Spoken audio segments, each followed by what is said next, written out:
Hello, everyone, and welcome to the Vollrath Feed.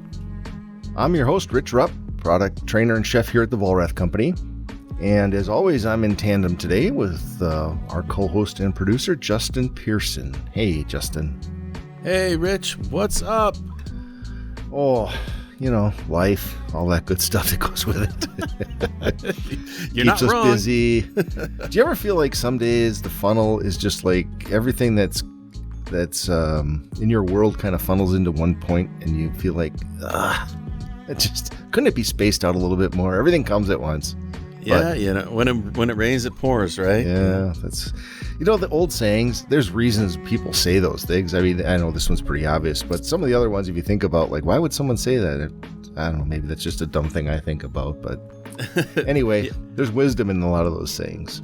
That's true. There's truth in it. It is fun to break apart some of those sayings, like, where'd that come from? Who's the first person that said that, Yeah. Hey, just a quick thing. I'm a Mason, right? The Masonic. A lot of things that the Masons have laid out. Like, you ever heard someone say your right-hand man?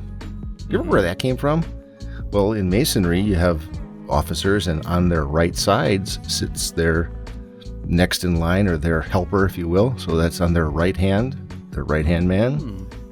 So that's like the number two, the go-to guy? Yeah. Or their assistant, if you will, or, the person that helps them. And they're literally physically on the right side of them. Correct. Okay. Actually, it's to carry orders around the lodge and so forth. The Masonic Lodge is a very old organization, but a lot of that history has worked its way into everyday speech. Is this on the level? Yeah. No, that's something. There's so many sayings that are just in our everyday vernacular that we just don't think about when we say them yet.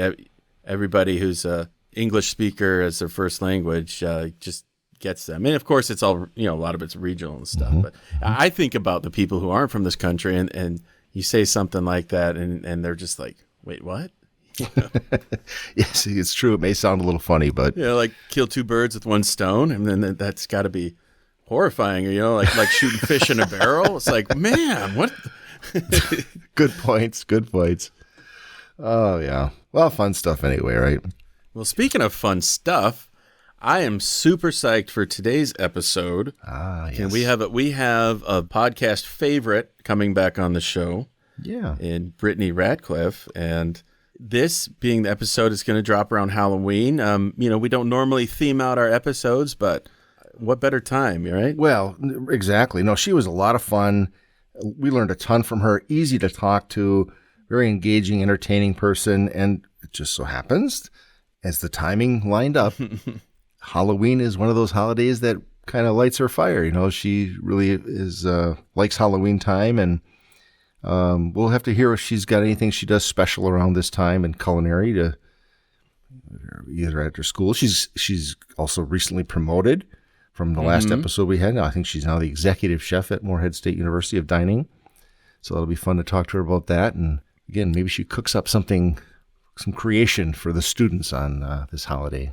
Oh, I'm sure she's got some kind of witch's brew or something that she fixes up for them, But speaking of food and Halloween, and it's not really a gourmet dining experience, but candy is what Halloween is known for. I mean, you can say that about any American holiday, but isn't that a fact? There's candy associated with it somewhere, but in a way, it's always food. We always say food helps us celebrate, helps us in many, many life situations. Food's always true. Present.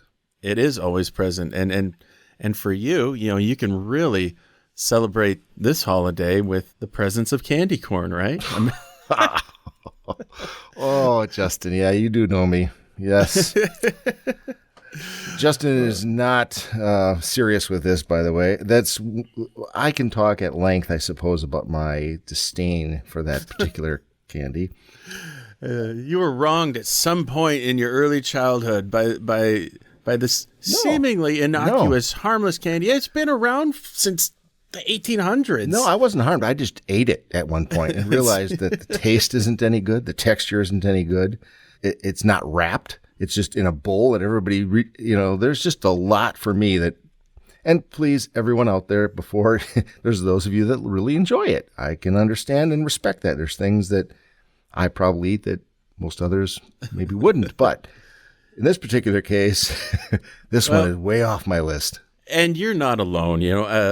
There's been surveys, that candy corn is America's least favorite candy around Halloween, despite the fact that 35 million pounds of this stuff are made every single year. It's one of those things that just shows up. Nobody remembers buying this stuff. It just shows up. It's like, back before COVID and everything, when candy dishes are out in front offices and stuff like that, it was always just like the candy corn or the little candy corn pumpkins, that are just like the same thing, just more of it.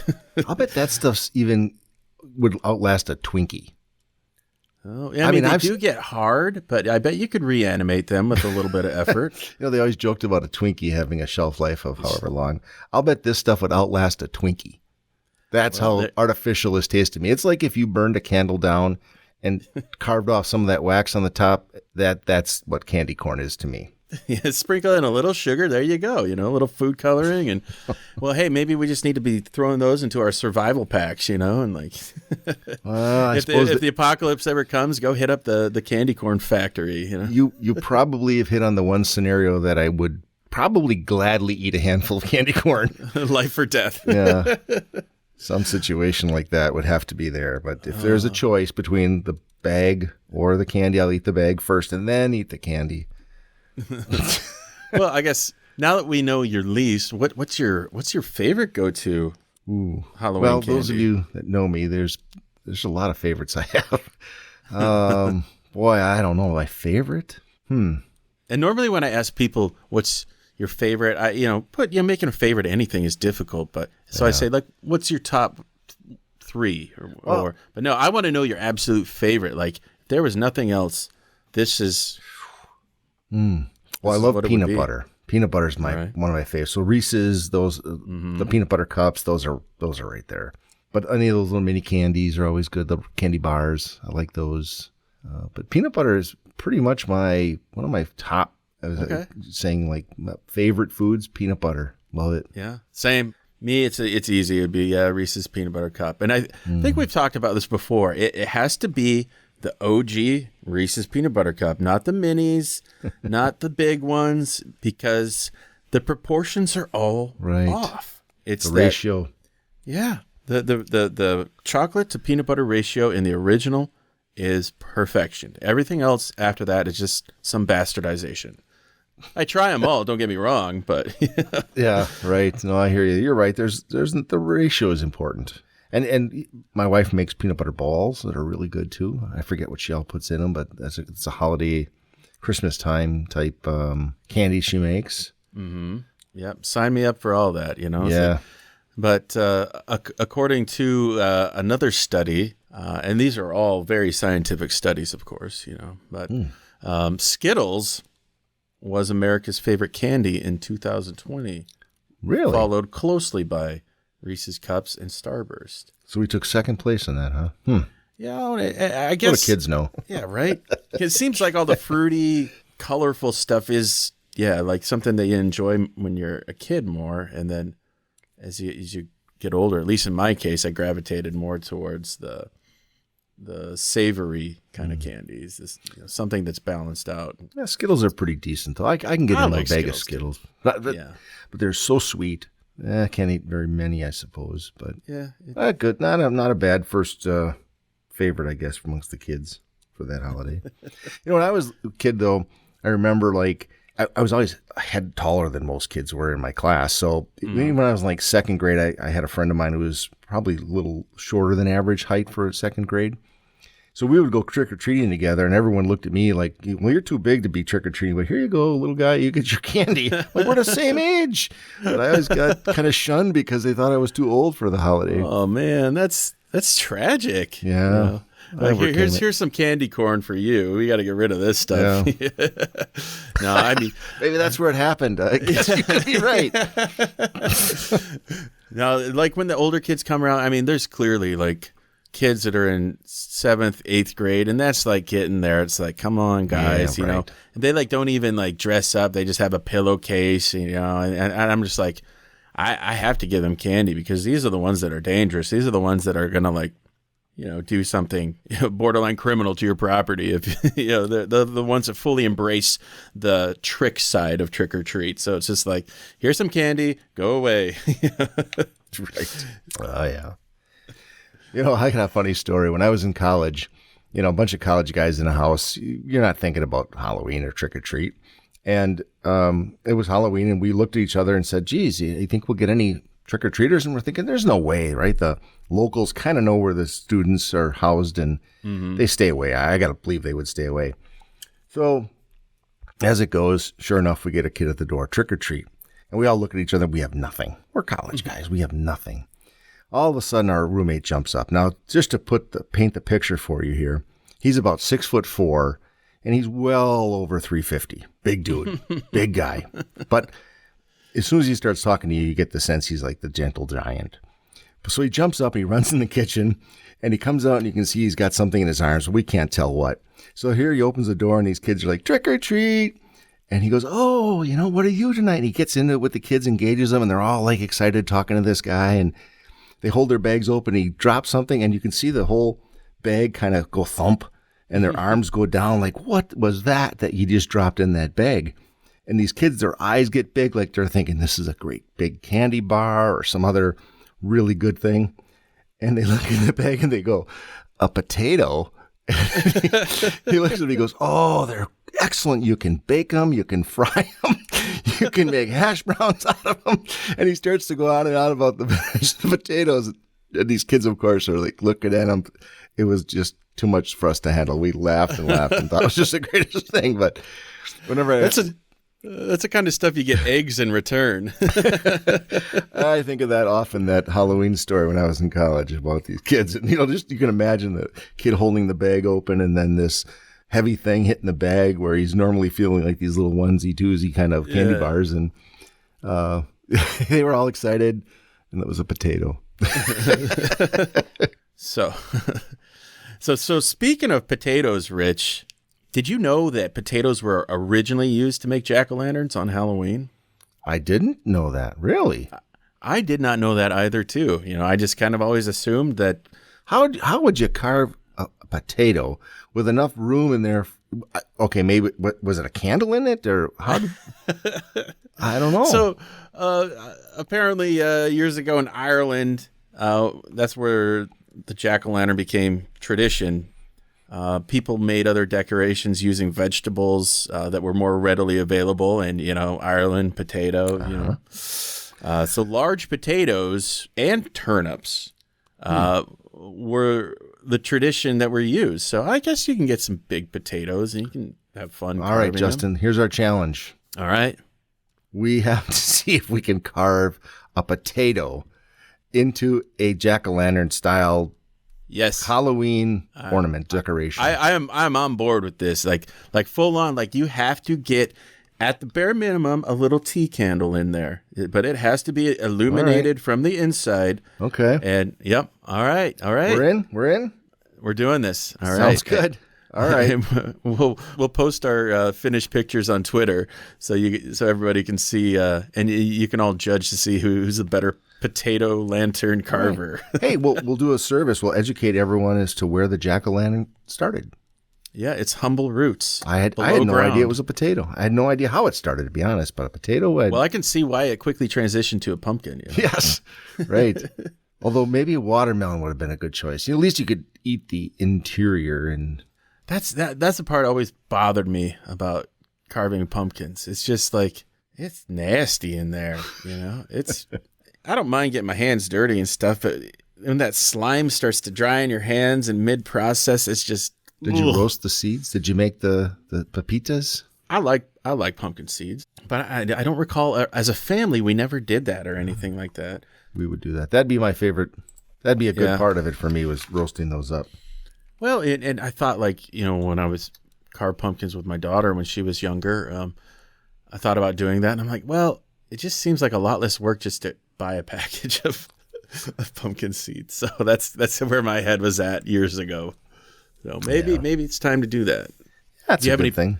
You have any good tips on how to roast a good pumpkin seed? Oh, just a little oil and salt. Keep it plain and simple. Okay. Yep, that's it. Dry them up, and then a little oil and salt. You just That's throw what we them in the always did oven? as kids. That's what I like. Now, I imagine there's you can veer any way you want. You can go, I suppose, a little heat.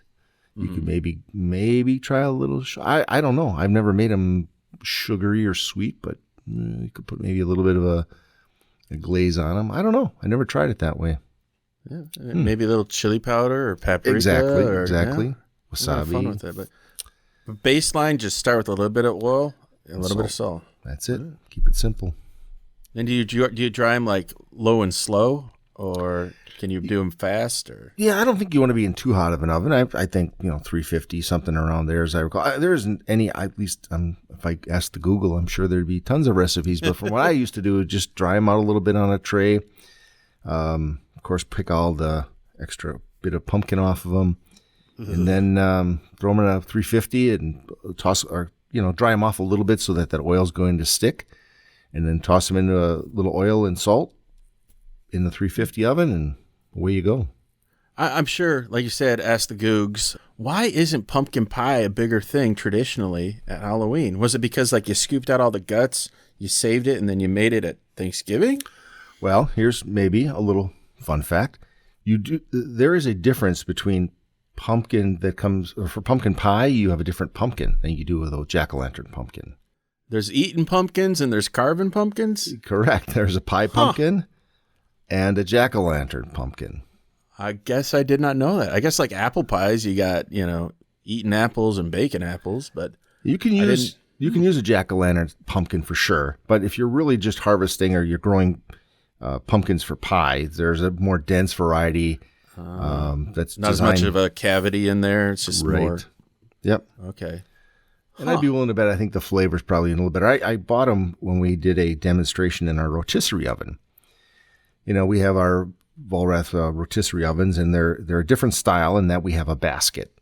And the baskets are nice because they're so versatile. So I was trying to get our sales force to understand that if you took a pie pumpkin, carved it out, and filled it with something like a bread pudding, and then baked that pumpkin, and you could serve that on a I think that's a pretty colorful, attractive thing to merchandise in our ovens, right, when they're going around and around, and then bring that to someone's table and, divide that up, and everyone could eat their little piece of the pumpkin stuffed with bread pudding.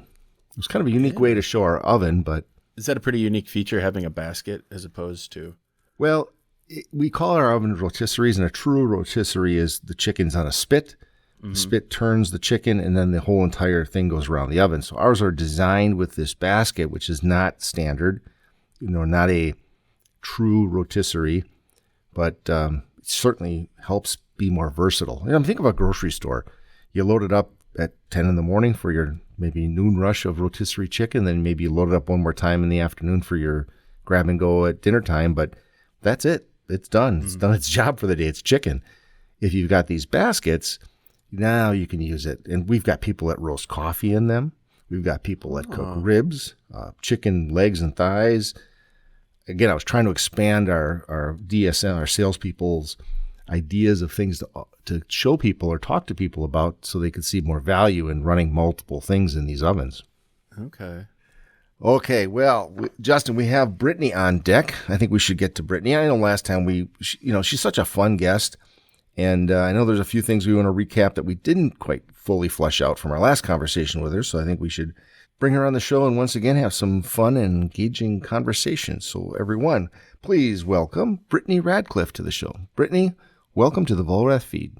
Thanks so much for having me back, y'all. Super excited. Oh, no, it was a lot of fun. You're always a lot of good information and fun to talk with. And we often bring guests back, and the timing is just always a couple of months after they were on the show the first time. And we just happened to kind of think about it and think, you know what, we're going to bring Brittany back, and it's going to be right around Halloween, which we know is one of your holidays, the one you like to really get into. It is my holiday. My boss likes to introduce all of the new staff to me as, Chef Brittany, but she's Halloween year round. It's just something you kind of have to get used to. I get to meet my regional vice president on Wednesday, and he's also been viced on this, so he gets to meet Halloween, walking Halloween. What does that mean, Halloween year round? You're always baking? I'm always really spooky, always. I spend most of my time like hiding somewhere and scaring my staff as long as they don't have enough. That being safe. But I'm always like playing little pranks, or the way I dress, my hair is always kind of like a different color. So I'm almost always in costume, is the way that my general manager likes to say it. Embracing a trick-or-treat lifestyle, yeah. And it's all tricks on my end and very little treats. Oh, all right. At your home, do you get into it like that? Are you the person with the great big display outside, or? Yeah. Yeah, and the inside of my home is it's a lot of Halloween too, but that is actually year round. So you can walk into my house at any given time, and there's going to be what any normal sane person would consider Halloween decorations. That's just my everyday decor. There are pumpkins all the time. There's bats everywhere. There's my poor fiance, like, she puts up with a lot. Wow. So do you set a budget for yourself every year, or you're just like, whatever, No. whatever Halloween I spend, doesn't have I a spend. budget. Are you crazy? No. You can't have a budget for Halloween. This is the one time a year that I'm allowed to just spend without anybody being like, all right, Brittany, you need to pull it in a little bit. This is the one time of the year. They know you. They know it's Halloween time, right? And I have a bigger budget this time around because I'm planning a wedding. So What? Planning a wedding? Yes. She says fiance. Your wedding? But now my your wedding, yes. Oh, Wow. congratulations. Thank Very you cool. very much. Yes. Oh, So, man, I am, wow. We're actually getting married on Halloween because it's my favorite holiday, of course. Naturally, I yeah. had to take it a step further. Our ceremony's taking place in a local cemetery. Ooh. Yeah. This is kidding me? legit. And your This is fiance is legit. going through on this. She's that Yeah, committed. she is that committed. Yeah. Wow, I'm wearing that's a black awesome. dress. She has like a blood red suit with some matte black trim. And we're gonna have Nice. I got a fog machine for our pictures. So it's full spooky. The whole thing is gonna be super spooky, but the pictures are gonna look so good. Yeah, that's going to be awesome. So, like, I'm a photographer, and I was absolutely forbidden to try and shoot my own wedding. So, please tell me you're not catering your own. I would like to say that I'm not, but I can't stop myself. Oh, no. You know what the worst part is? And this is going to make me sound like the worst fiance ever and worst future wife, I guess. So we're getting married that morning, and I'm catering a wedding that night. Oh. Yeah. Well, nonstop. we are 24 food service. for you. Brittany, can't I quit. understand. Brittany, I understand. We're in food service, and that's how it goes some days, right? We just Yeah, have it to do is. what we got to do.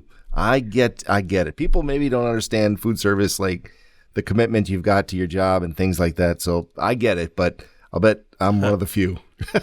Yeah, and I got Yes, real and- lucky, marrying someone who doesn't mind that we're going to get married, and then 2 hours later I've got to get ready and start prepping for a wedding that happens that night. She gets it better than anybody. That's what She's the what I'm most grabbing. supportive person. I'm so lucky. I'm so lucky, and she doesn't even mind that we have to push our honeymoon back a little bit.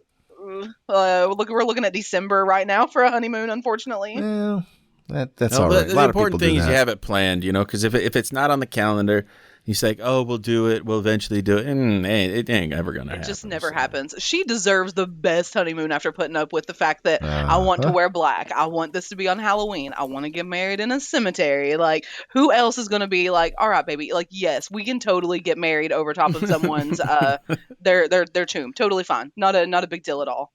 Nobody How else did is that- going to do that. When you called the caretaker, whatever the person that's in charge of the cemetery, and you said you wanted to be in there, what was their reaction? They must have been a wedding? So I know the person, and they said, "Is this Brittany?"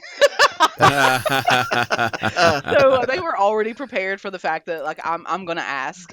We're using a local cemetery, so it's Kentucky proud. That's Gonna right. yeah. Shop local, Shop local. So luckily the families were all in agreement, and we're going to be really careful because Appalachian folklore, you don't step over someone's grave unless you want to end up there. So a lot of rules we got to follow. Yes. Yeah. I know there's a lot of Appalachian rules and tradition, and we talked a little bit about some of that last time. And one of the things we didn't get to is the bourbon and the whole moonshine thing. Yeah. Yes, yes, yes. So is there going to be some family recipes? Yeah. There's going to be some family recipes. Yeah. I'm still in the planning stages of my own food. I change my mind every day on what I want to eat during my own wedding. Luckily, Whitney is just the best, and she doesn't care because she knows anything I make is going to be good, or at least that's what she says. But I'm positive that she feels obligated to say that because, I'm her future wife. But yeah, it's really, with COVID and everything going on, it's going to be so small and intimate. It's just us, my mom and my sisters, and then my best friend from work, one of the supervisors who worked for me, is actually going to be marrying us. So she's ordained, and she's also LGBTQ, which is kind of cool. So we're keeping it close, we're keeping it personal, and then everybody's going to get to enjoy all of the super spooky wedding pictures that my grandparents are going to hate. Yeah, I'm sure that's not what they envisioned, but well, right? And right. The biggest hurdle to overcome is, the Appalachian folklore of when you're driving past a cemetery or a graveyard, you're supposed to hold your breath so that way you don't inhale the spirit of, a lost soul that's been buried in the cemetery. So I don't know how I'm going to hold my breath through an entire ceremony. So might be inhaling a lot of souls while I'm there as well. I did not know that one. That's an interesting one. Yeah, every time we pass one, you got to hold your breath. You don't want to inhale another soul. So that's got to just be for like when you are passing it. Because like, what if you're an undertaker, you're working there, it's like, they've had to have inhaled some souls though, right? Right. Without a doubt. Oh, yeah, they've had to. How can you not? They're in that line of business, so I feel like they're probably used to it. Yeah, they're okay. They're cool.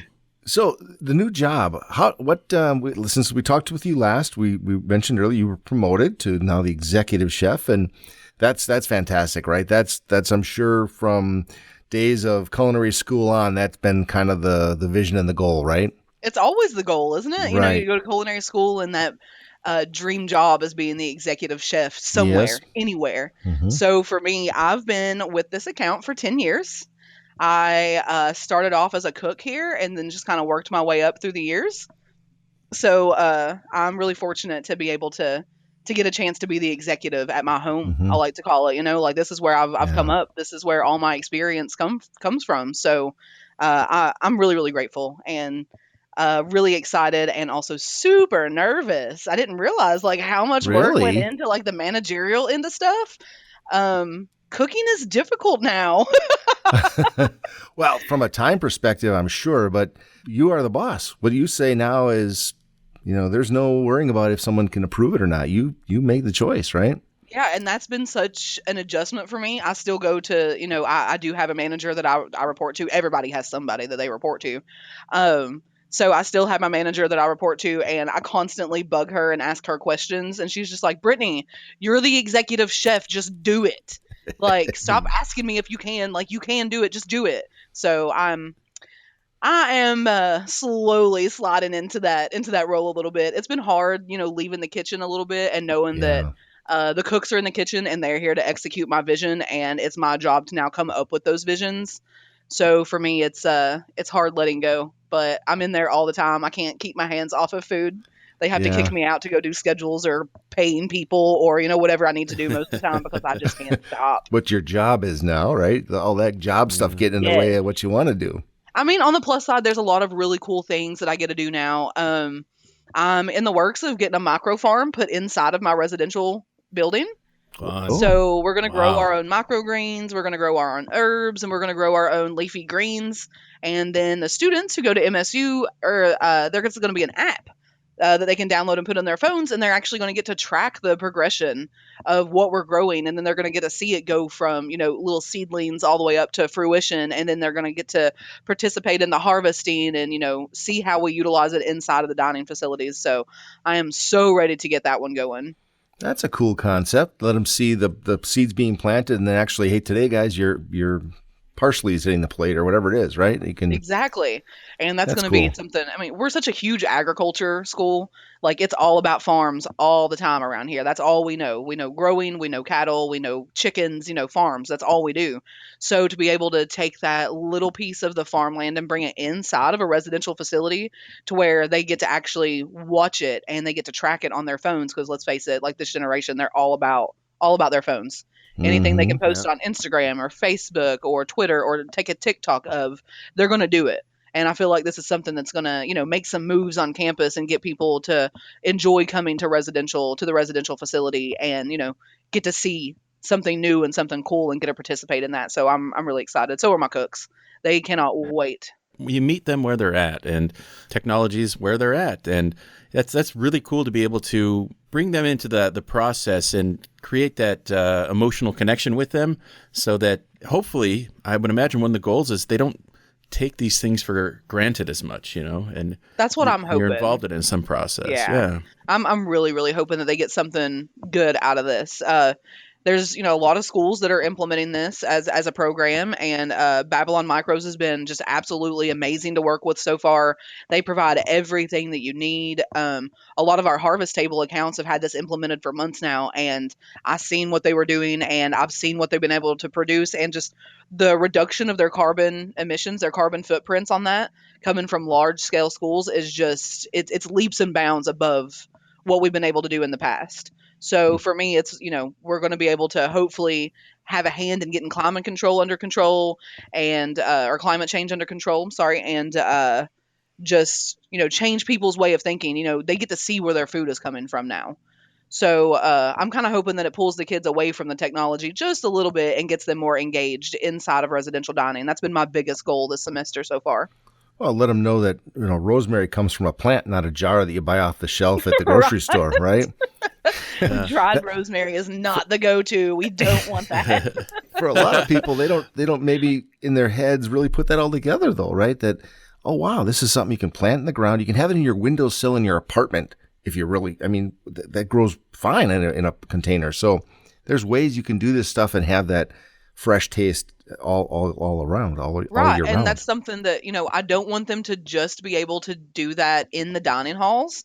So my goal is to, with herbs, you can clip them back. With Babylon, we're allowed to clip them back twice, and then you can replant. So my thought is, so we don't go to waste, and I'm not just, handing out free plants all the time, which I'm going to do. But I thought about maybe getting the university involved and having a club that involves my dining staff and the students on campus, and maybe having a community garden in our new green space area. So that way the students will be able to go and, pick their own fresh produce, or, go and grab a couple tomatoes, go and get some leafy greens, go and get some herbs and take it back to their dorm rooms, and maybe get them more into cooking. So that way they can see what we're doing on, this side of the kitchen, and take that back to their dorm rooms with them. So, why not? Grow some cilantro and throw it in your ramen. So Yeah. just trying to get a lot more student engagement. Maybe you can help me out with this. So somebody who is thinking about, like, I always wanted to incorporate a microgreens program into my college environment. What would be kind of like a microgreens farm for dummies approach? What's the process? What did it look like for you? How did you initiate the idea and then kind of carry it through? So for me, I just went to I like to keep everything local. Y'all know that. So I just started Googling, local, microgreen groweries like in my area. And then once I found Babylon Micro Farms, who is just literally a couple hours down the road from where I'm at. They're pretty centralized in Kentucky, which means anyone in the area is going to be able to do this. It doesn't just have to be education accounts; it could be healthcare as well. And then reaching out to them, and I was like, you know what? I really want micros inside of our building. I really want the greens and the herbs and the plants. What can I do in order to make that happen? Whether that's, I'm growing them outside, or, is there a way to bring that inside? And Babylon Farms, they just answered that question for us. They're like, you know what? Here are farms that you can purchase from us. We come in, we install them. And then from that moment on, I get unlimited seeds forever. I don't have to pay for them ever again. Wow. They just send out monthly. I let them know what I want that month, and then they send them to me. There are little cameras up in the top of the micro farm itself, so they're able to watch the growth and production from there. I'm able to watch it from my cell phone, or I will be able to watch it from my cell phone, and just getting in with your local micro farm. That's going to be your best bet. Because for me, I didn't understand all the rules and regulations that went into this. I come from I don't want to say too small of a farm background. We had pretty big farms growing up, but we also didn't have to go through FDA regulations and health code, and being able to have something like this inside of a building, which is just crazy. Like, it's a whole farm right inside of its own little ecosystem, almost its own environment.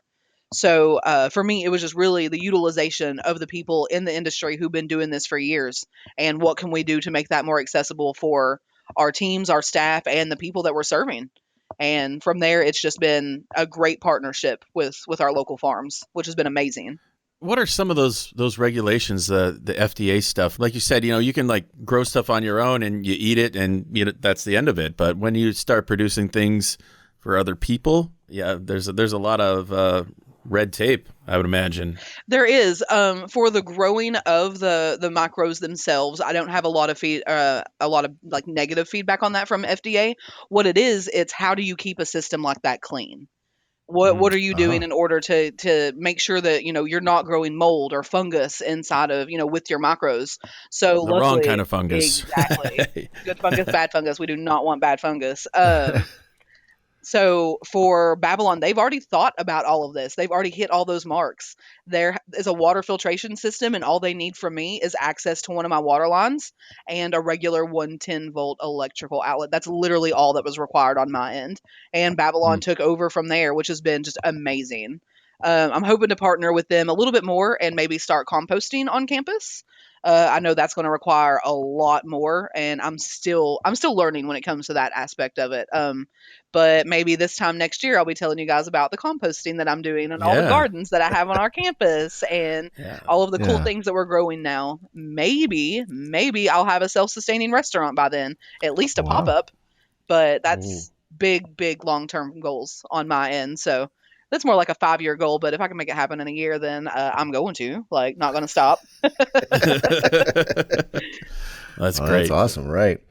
So the whole thing about the greens as well, though, is it just that local, like being local at the school and everything kind of buying from around you, reducing your need on importing products and not importing from other countries, but I mean driving trucks long distances to get your microgreens or your vegetables, and that whole thing, you touched on it earlier about the carbon footprint aspect of it. I'm assuming that's what you were going at.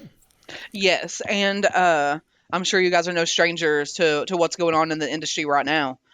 Just sourcing the most simple of products is so hard right now. I am very, very lucky in the aspect that right now my Cisco trucks are making their deliveries on time on the days that are scheduled. And I have little to no substitutions on my products right now, but I do know that there are other accounts in my area that are not so lucky. Their trucks are coming 2 or 3 days late, if they're showing up at all.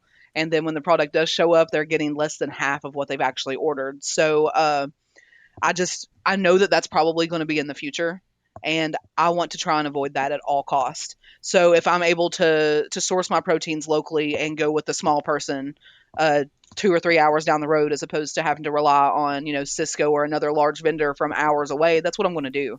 The poultry industry is it's bleeding right now, and we're not going to see a turnaround on that until 2022, maybe even 2023. We're losing 2 million birds a week. I don't know if you guys have looked into that, but I just met with one of my reps, and they're trying to give me, I like to know what's going on in the industry, so that way I can apply that to here and make my menu work. So right now there's just huge problems with the poultry industry where we're losing those 2 million birds a week. If that keeps up, what's going to happen to the poultry industry as a whole? Are we going to be able to keep chicken as a protein option, or are we going to have to go with those smaller farmers who are, in my opinion, taking better care of the animals that they're raising and be able to source it from there? Yeah. So I know that this is going to be an ongoing issue, and I want to get ahead of it as much as I can. And, getting that little bit of a heads up and seeing it happen at other accounts is really giving me the drive and push to reach out to those smaller farmers and see what I can do to get them as an approved vendor for me. So that way I'm not going to hit an issue in the future, or at least, fingers crossed. That's what I'm hoping for right now.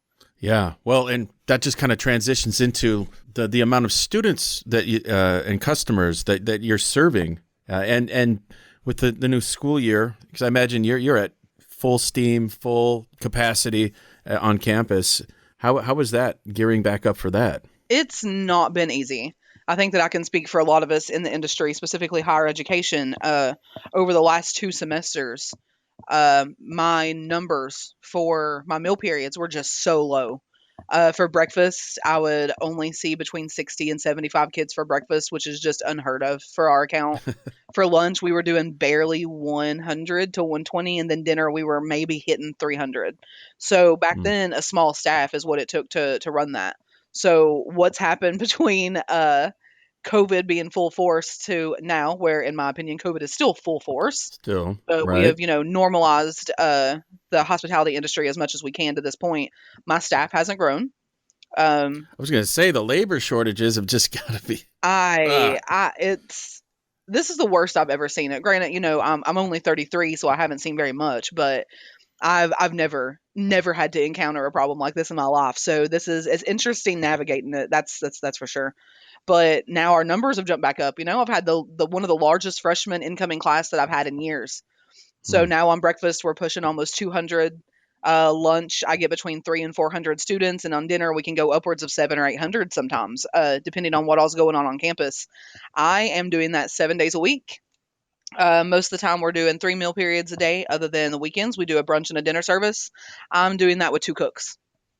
What? So it has been it's been rough. My cooks are working 6 days a week. They're typically working 10 to 12 hours a day, with my sous chef, who's also doing catering right now, jumping in and helping on days where we don't have catering. So it's a struggle every day. But luckily it's a small team, but it's a very strong team.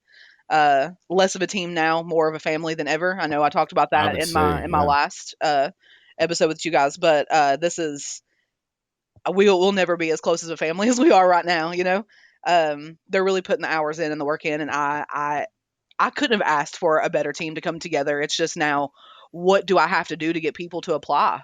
Yeah. What do I have to do in order to get people back in here and start working and wanting to work? And it's a roadblock that I'm still navigating, unfortunately, but hopefully soon.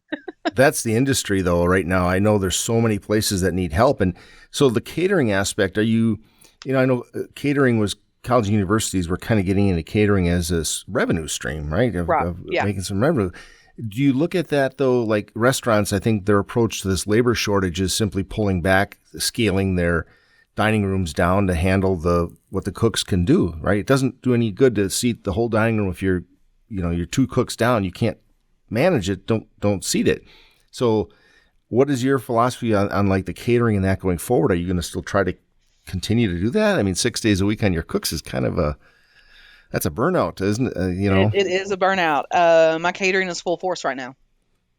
So we're not turning around or not turning away caterings of any sort unless we are, overbooked that day. Again, luckily I've had the best people fall into my lap, and that's all that it is. I had 2 amazing cooks, and then the one, Trevor, who has been my catering assistant for the last 2 years, with him included. The 3 of them, I just got lucky. I got lucky with 3 people who, even when I tell them to take a day off, they're still texting me and calling me and wanting to know how things are going here, and still trying to come in on their, 7th day, and me telling them that no, you have to take a day off. So, we're full force. That is university standpoint on this end. Even in the dining spaces, I reopened all of my seating, so we can hold 741 people in my building, and we're absolutely able to do that. I actually have a group of close to 600 coming for lunch in the morning at 11 a.m. So we're doing everything we can to make it seem as normal as possible. It's not easy. It's not easy on the staff. I'm not going to try to sugarcoat it. It's not easy at all. But again, the group of people that have fallen into my lap, I am so lucky to have to Well, force them to take a day off.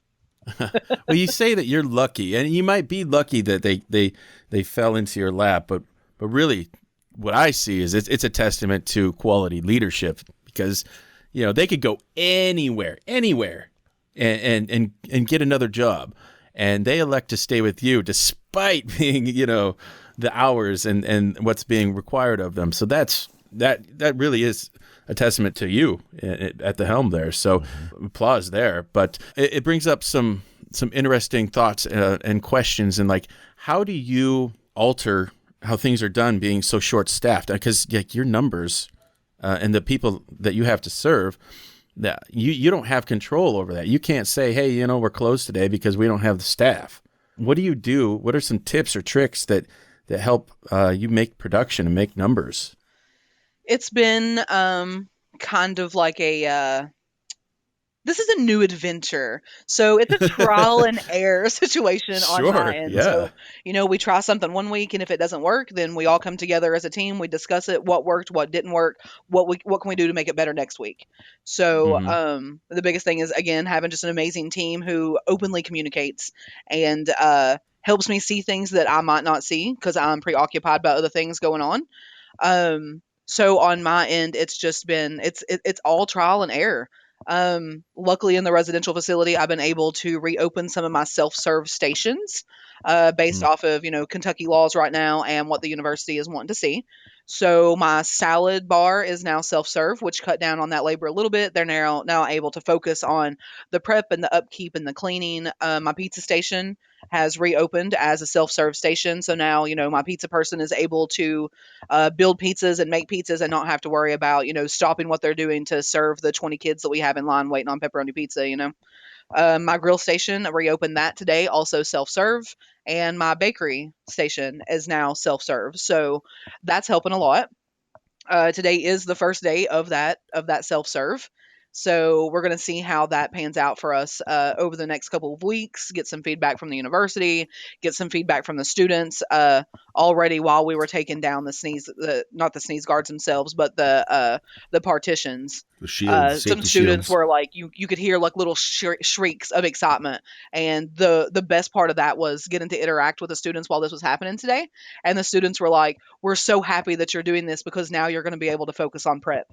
So not only am I lucky in the aspect that I have an amazing team, but I also have some really awesome students on campus who understand how hard things are right now and know that like just that little change is going to change the way we're able to serve them in the future.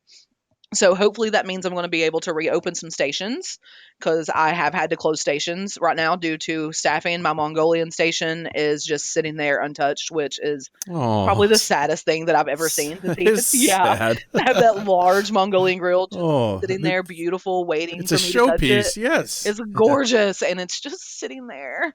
And then my exhibition station, my live action station, the kids are really missing that because they love that live action pasta. They love coming up and being able to pick and choose what they're going to put in their pasta and watching my staff cook that. They miss it so much. I've been trying to supplement the fact that I've not had all my stations open with some surprise events, little pop-ups here and there. My most recent one was a build your own trail mix station where the kids were able to come in. I had a whole station set up with a bunch of different trail mix options. Luckily we live, right at the foothills of Appalachia. So we have a lake on campus called Eagle Lake, and there are hiking trails around that lake. So my marketing guy, who was amazing, came up with a map of Eagle Lake and the trails around it and some backstory as to, why that lake is there. So I was able to set that up with that build your own trail mix station and kind of pair that with mental health awareness for my students as well. How, things are still hard right now and we know that it's not easy to deal with, especially if you're a freshman in college, because you got to think these high school students that are just now coming in, they didn't get their last year of high school. So they're coming into something completely brand new. So we've been more delicate this time around with our students and, more understanding and aware of their mentality and how things are going. So if there's anything I can do to, get them outside and working on their own mental health, that's what I'm going to do. So that's one of my big ones right now. And then I do like little chef pop-ups. So yesterday I ran a what I'm calling the Eagle Philly. So it's a sirloin Philly sandwich that I made a beer cheese sauce using a local Kentucky beer and paired it up with some cinnamon and maple sweet potato fries. So just little things here and there. Even if I'm the one that has to set up the station, prep the station, set up the station, and run the station myself, then that's what's going to happen. I'm just going to go and do it so that way I can give back to the students who have just been just so absolutely amazing and patient and kind to my staff during this time. They're so understanding. I'm so lucky. I know I keep saying it, but like I just can't stop. Speaking of special things, surprise things, I know that you're cooking up something for Halloween for the students. Ooh, we're gonna do 5 days of Halloween. So every single day we're gonna do a different Halloween treat out of my bakery. So higher education, we have to be a little more aware of different lifestyles. So we can't have a Halloween celebration per se because Halloween is actually, it's a sacred holiday to some religions.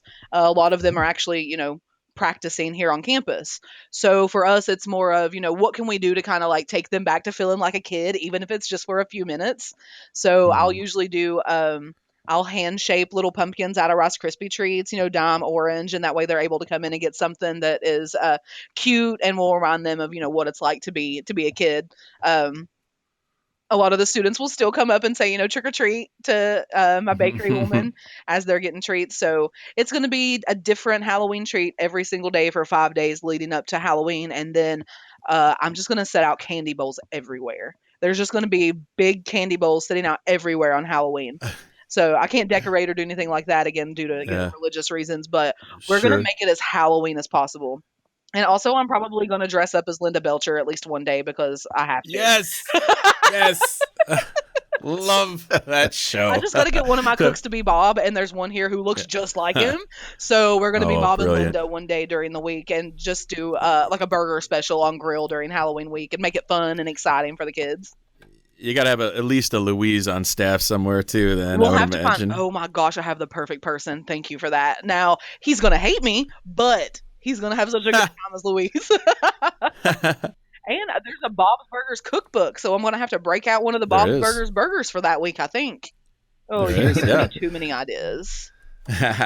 So, will there be candy corn that you put out? Ew. This is for Rich. Good. I was asking I wanted to know your opinion on candy corn. Thank you. Wait, do you like candy corn? Hate it. Oh, I can't stand this stuff. No, I can melt it down and make a sauce out of it and, make that work. But just to sit around eating candy corn, who does that? No, thank you. It's always on the shelves. I don't think anyone actually buys candy corn. See, I was just talking about that. No. I was like, nobody remembers who bought it, but the stuff shows up everywhere. It does. It's like, I didn't buy that. Did you buy it? No, It's a Halloween mystery. It is. There's candy corn elves that go around and just place it in everyone's little dishes. There's just so many good candies out there. Why in the world would you ever go, ugh, candy corn? All right, so it's tradition. Justin, we'll have to ask her the same question then. So, as one of your go-tos, what's like a candy that you just really look forward to having on Halloween? Reese's Pumpkins. You're in. Yes. Brittany. Yeah. Yes. What do you mean? They came out last month and I already bought the entire box from the Dollar General down the road. They came out in August and I seen them and there was one box sitting there, like one box of the little individual ones that are meant for like the people at the register. They're like, oh, I could use a candy bar. No, I bought the whole damn thing. Nope. I took the whole thing and I was like, this is mine. I'm purchasing all of them. I could use some. No. They're in my freezer at home right now. See, that's the best. Like my wife taught me that trick. She's like, throw those in the freezer. Yeah. That is a different experience. It's a game changer. And this is the only time of the year that I'll eat Reese's too. No, you know what? I take that back. I really like the eggs. Something about that oval shape, that round shape, it makes it better, and I don't know why. I do like the eggs, and I was talking with Rich about this, but my honest opinion is that the original shape and proportion and ratio of chocolate to peanut butter, it can't be perfected. Some people like more peanut butter, some people like more chocolate, and I'll eat all of them and I'll love all of them, but like it's the OG for me, like when it comes to Reese's. Have you seen the Frankenstein Reese's yet? They've got a little green bottom. Oh, no, I haven't seen those yet. Yeah, so it's like it's two different colors, but I know that the bottom of it is like a lime green color. My fiance bought some, and she was like, "I thought you might like these," and I was like, "Pumpkins are bust. Like, stop trying to push your stuff on me. I don't want it. I just want my pumpkin." No, but they're cute. The colors are cute. Oh, funny. That's one you'd have to leave in the wrapper. Otherwise, you might think your Reese's has gone bad. Yeah, no, that's what I said. I was like, "Does that not remind you of mold? Like, do you not feel like you're eating a moldy Reese's?" And she was like, "No, it's Frankenstein. It's Halloweeny." And I was like, "Pumpkins. Pumpkins are Halloweeny, not green." It's kind of like when Burger King did that Whopper that was like, was a like Yes, it was black or something. It's like charcoal bun, yeah. Like, I don't know. There's something in my brain that tells me I shouldn't be eating this, so it's going to affect the taste. Anything like charcoal. You know what? I can do charcoal ice cream though. I like a charcoal ice cream. Whoa. Charcoal ice cream. Yeah, like I've done like a squid ink ice cream. Yeah. Squid ink. I could do that too. Yeah. Yeah. It's a color that you don't associate with, but it works. Yeah. It works. Yeah, so charcoal, take me back here. Charcoal ice cream. Yeah. What are you doing? You're scraping down you tell me. Go to the campfire. No, you can get like activated charcoal and put it into your soft serve. Oh. It's healthy. You never seen like charcoal in your toothpaste before? It's supposed to be a natural whitener. And also, it's just really fun to brush your teeth with it because your whole mouth turns black. Yeah. It's like when people get cakes to celebrate milestones like 50th birthdays or something like that, and they do the black frosting. Like, okay, everybody smile, take a picture. Their mouths are just black. Now they're black, yeah. Like, I really wanted to do a wedding cake that was black, and my fiance was just like, "Do you want our wedding pictures of your mouth to be black?" And I was like, "Mate, we'll just tell people I was eating souls." Oh, like I was eating souls. That's all it is. Yeah. The thing about that is, at least when I ever I recently had my birthday and had a cake with some blue icing, and then not to be too graphic, but you tend to forget about it the next day, and then all of a sudden you're like, "Should I call a doctor?" Yeah. You're like, "Oh yeah." Oh shoot. Oh gosh, yeah, that was no. I forget like how much like activated charcoal just affects every part of your body. So then like you have to revisit that a little bit later. Oh yeah. Well, we've turned a corner here for sure. Oh yeah, we've gone a little far off base. That's okay though. So moonshine is it's a part of the fabric, part of the culture for your family, many families. What can that be relatable to somebody outside of an area that doesn't produce moonshine? Well, I mean, I feel like anyone's able to identify with it just because, the making of moonshine and wines and beers, that really came from Prohibition. So that wasn't just like a local Kentucky thing. That was, all of our states, alcohol was it was not legal. So, but not everybody kept making it though. It's like not everybody kept making it. You're right. In Kentucky, we kept making it because we realized not only is it good to drink and it makes you feel all right, but it'll take the paint off a barn as well. So it has more than one use. Really, moonshine was a medicine, similar to how bourbon or whiskey can be considered a medicine. You got a little tickle in your throat or a cough or something, that moonshine, it's going to clear you right up. Same thing with any sinuses you've got. Like it's a miracle worker is what it is, but it's also really scary because it looks like water. It doesn't have a smell. And if someone puts it in a mason jar and you go to take a swig of it, you're not going to know until it's already hitting your stomach, unfortunately. So moonshine is dangerous, but it's a family tradition. I would like to say that I don't know anybody who's still making moonshine in the mountains, but I absolutely do know people who are still making moonshine in the mountains at the basin of a creek and using creek water to do it to power their little moonshine distilleries. And it's just nowadays we get it flavored. Apple pie moonshine is one of our favorites, and we're in harvest season right now, so that means apple pie moonshine is right around the corner. Harvest season for moonshine. Oh, so is moonshine? I'll confess, I've never had it. Do they water it down? Is it stronger than regular whiskey? I mean, is it like 190 like you hear about? Stronger. So you Yeah. know how Russians have vodka, right? Yes. And Russian vodka is going to be completely different than what we get here in the States. And everyone always tells you be careful with Russian vodka; it's going to be much stronger. It's That's gasoline. that's that is moonshine to Kentucky. It is our gasoline. Okay. But moonshine, to credit, like a really skilled distiller makes very smooth moonshine. Like, Goes down easy and wakes you up hard the next day. Ooh. for sure. Like my experience with it when I was in Kentucky was it was a very positive experience. But does it taste like vodka, or like, okay, we'll say good vodka? What's the taste? I don't of think moonshine? that it does. For me, it's almost like a sweet corn taste. Oh. Every palate's going to taste it a little bit different, but for me, that's what I'm getting is that just a little hint of sweet corn with some battery acid.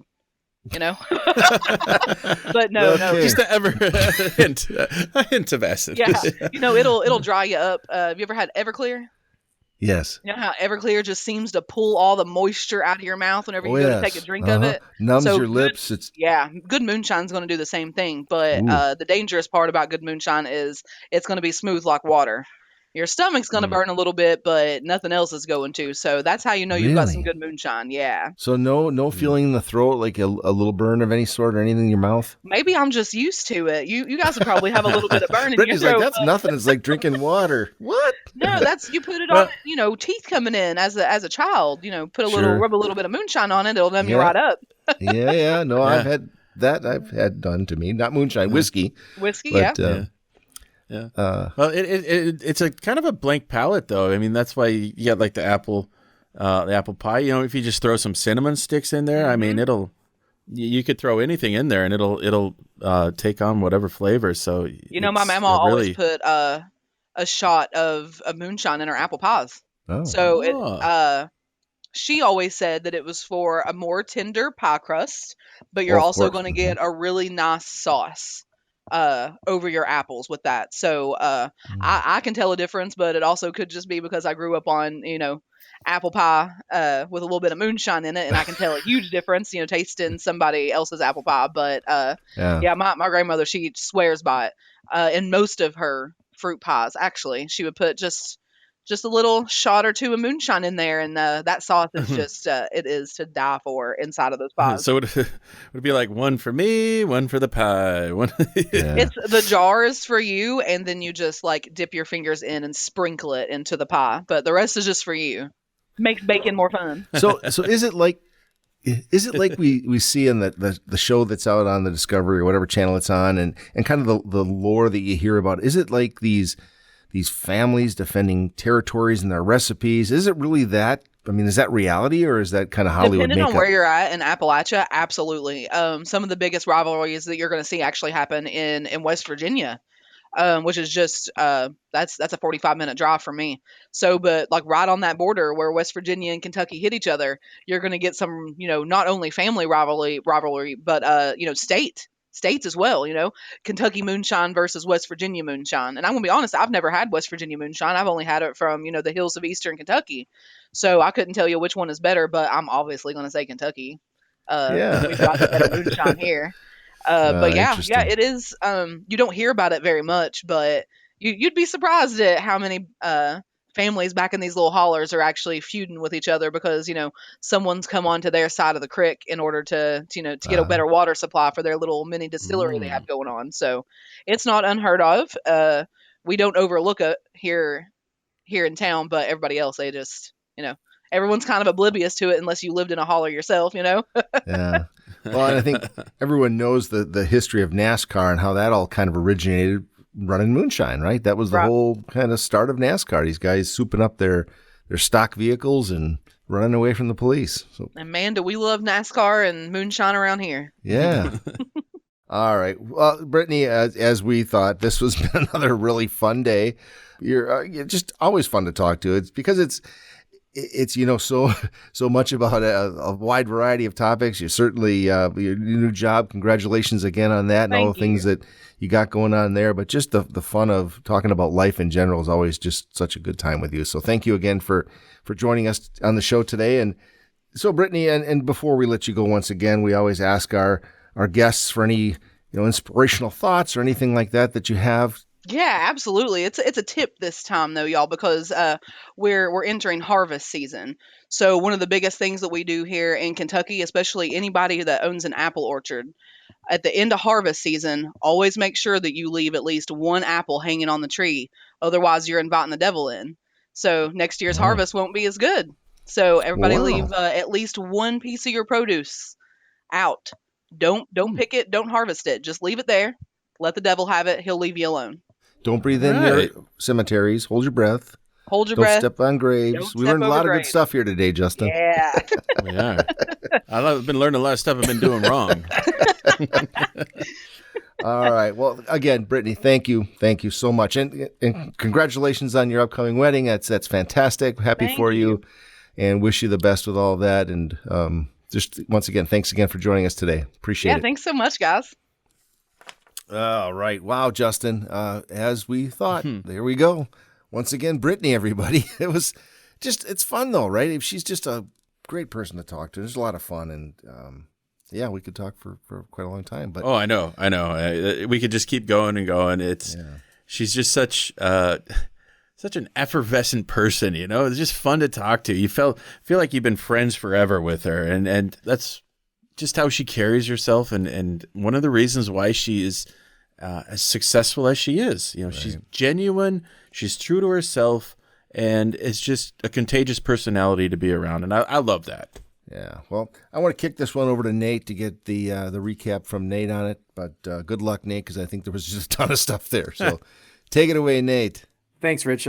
There's a lot of stuff here, like you mentioned, and a lot of good stuff. One thing that just stuck out in my mind is that we talk about folks who work in hospitality being really about people, enjoying people, being people pleasers. But it was awesome to hear Chef Brittany's appreciation for her staff and her team and the people who help her out, because I think it's often forgotten, especially from our side of things, how much of a team effort quality food service is now more than ever.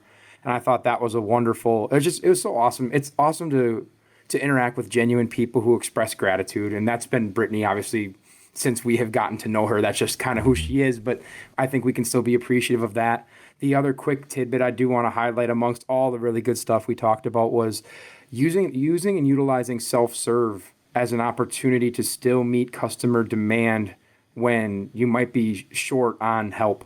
And I thought that was a very strategic way. I know she's just getting into it now with her ability due to COVID restrictions, but I think that is a really wise plan, that if you still have the back of house help, or if you're still able to prep stuff ahead of time, or you're able to keep stuff fresh, if you have the proper equipment, to be able to give self-serve that just pays off benefits from the operations side, but also allows students or customers, if that's the situation you're in, to be able to quickly and conveniently get what they want and get out with minimal human interaction and minimal staffing required on that side of things. I thought that was an awesome idea. But yeah, awesome show. We love talking to Brittany. It's been great getting to know her, and just another awesome episode. Yeah, no, well said. She talked about it several times about her staff and that appreciating them. And that's, people always talk about when people leave a job, they don't leave the job as much sometimes as they leave the manager, right? Mm-hmm. So, okay, well, thanks, Nate. Always a good recap. You get that ability to kind of take it all and chunk it out, break it down. So thanks for that. Appreciate it very much. Justin, anything from you? Last departing thoughts for the day? Yeah, as always, I'd like to remind everyone to hit that subscribe button so you never miss a moment with a chef or food service industry professional again. And while you're at it, if you'd also take a moment to share what we got going on here with a friend, let them know that you appreciate the conversations that we have. All right, thank you for that. And then lastly, just let us know what you're thinking and keep in touch with us. You can do that as well at vollrathfoodservice.com/thefeed. And if another quote here at the end, but if you always keep in mind who our customers are, and if you did everything as if they were watching, you'd know you'd be doing it right. Thanks for listening, everyone. Have a great week ahead. Until next time, take care.